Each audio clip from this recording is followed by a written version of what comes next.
नियुक्त हेबे 3639 शिक्षक एने जहाँ भी वर्तमान सूचना आसी चलतु संपूर्ण सूचना जानिबा हेले ता पूर्व वीडियोटा को लाइक करी चैनल को सब्सक्राइब करी घंटी चिन्ह को दबाई ऑल रे सेट करी रखिबा को जमार भूलिबेनी जहाँ द्वारा जेतेबेले भी जहाँ भी नुआ नुआ अपडेट आसुची आमर ए चैनल माध्यम सर्वप्रथमे पाई जिवे।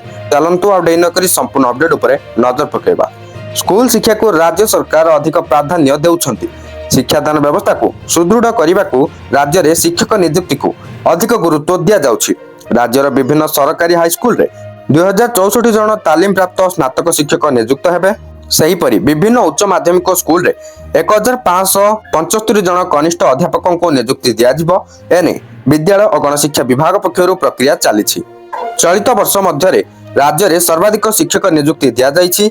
विभिन्न सरकारी और सरकारी अनुदान प्राप्त स्कूल रे 3714 जन तालीम प्राप्त स्नातक शिक्षक 452 जन क्रीड़ा और शारीरिक शिक्षा शिक्षकों को नियुक्ति दिया जाइछि। सेहीपरि 890 जन तालीम प्राप्त स्नातकोत्तर शिक्षक पदवी अधीन रे 808 जन तालीम प्राप्त स्नातकोत्तर शिक्षक विभिन्न सरकारी हाईस्कल रे नियुक्ति दिया जाइछि।